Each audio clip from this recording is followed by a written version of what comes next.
اعوذ باللہ من الشیطان الرجیم بسم اللہ الرحمن الرحیم۔ سورہ یونس کی 2 آیتیں پڑھ رہا ہوں، آیت نمبر 11، آیت نمبر 12۔ وَلَوْ يُعَجِّلُ اللَّهُ لِلنَّاسِ الشَّرَّ اسْتِعْجَالَهُم بِالْخَيْرِ لَقُضِيَ إِلَيْهِمْ أَجَلُهُمْ۔ اگر اللہ لوگوں کے لیے عذاب اسی طرح جلد پہنچا دے جس طرح وہ ان کے ساتھ رحمت میں جلدی کرتا ہے تو ان کی مدت ختم کر دی گئی ہوتی۔ فَنَذَرُ الَّذِينَ لَا يَرْجُونَ لِقَاءَنَا فِي طُغْيَانِهِمْ يَعْمَهُونَ۔ لیکن ہم ان لوگوں کو جو ہماری ملاقات کی امید نہیں رکھتے ان کی سرکشی میں بھٹکنے کے لیے چھوڑ دیتے ہیں۔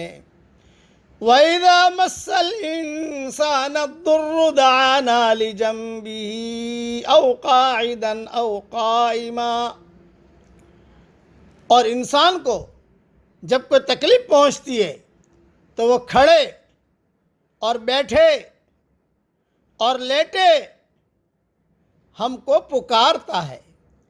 فَلَمَّا كَشَفْنَا عَنْهُ ضُرَّهُ مَرَّ كَأَن لَّمْ يَدْعُنَا إِلَىٰ ضُرٍّ مَّسَّهُ۔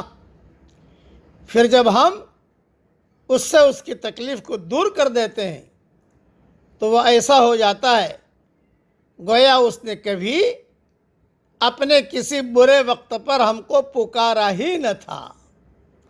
كَذَلِكَ زُيِّنَ لِلْمُسْرِفِينَ مَا كَانُوا يَعْمَلُونَ۔ اس طرح حد سے گزر جانے والوں کے لیے ان کے اعمال خوشنما بنا دیے گئے ہیں۔ اس کی تشریح بہت اہم ہے، اس لیے بہت دھیان سے سنیے۔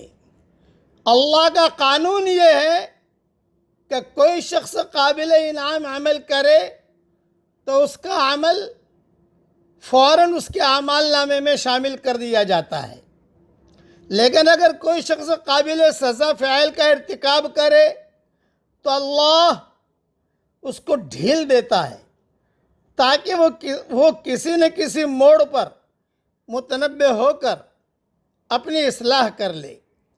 اللہ کا یہ قانون انسان کے لیے بہت بڑی رحمت ہے، ورنہ انسان اتنا ظالم ہے کہ وہ ہر وقت برائی کرنے پر آمادہ رہتا ہے، اور اگر لوگوں کو ان کی برائیوں پر فوراً پکڑا جانے لگے تو ان کی مہلت عمر بہت جلد ختم ہو جائے اور زمین کی پشت پر اور زمین کی پیٹھ پر چلنے والے انسان اسے خالی ہو جائے۔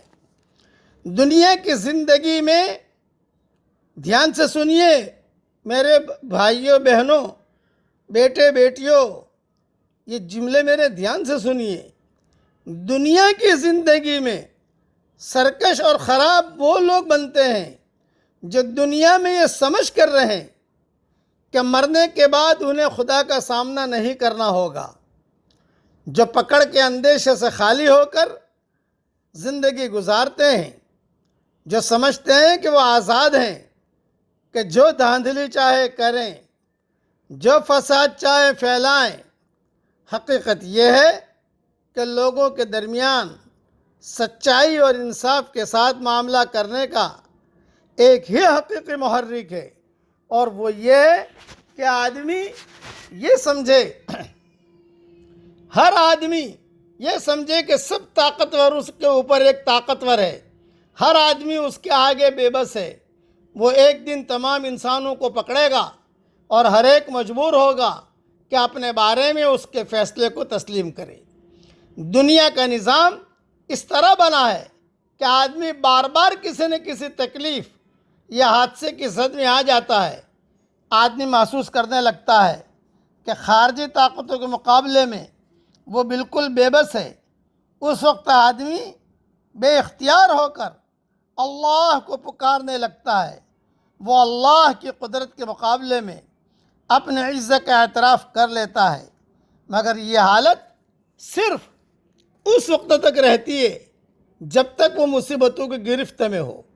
مصیبت سے نجات پاتی ہی دوبارہ ویسا ہی غافل اور سرکش بن جاتا ہے جیسا وہ پہلے تھا۔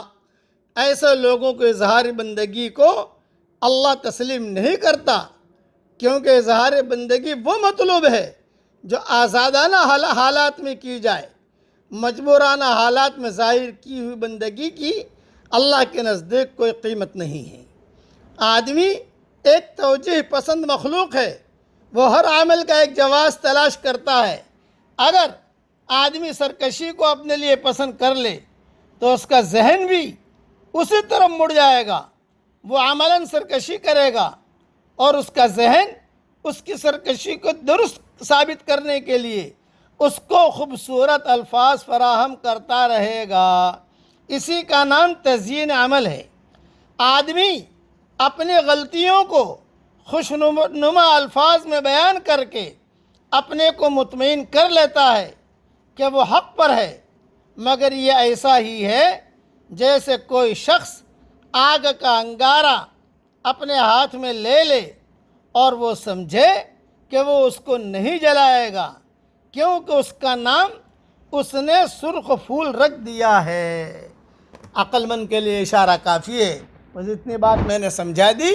اپنی زندگی کو راہ راست پر ہم لانے کی کوشش کریں، اور ہر ایک آدمی گناہ کر کے پھر اس کو سچ کرنے کے ثابت کرتا ہے۔ جھوٹ کو سچ کرنا، جھوٹ کو سچ کرنا، جھوٹ کو سچ کرنا، یہ آج عام ہے۔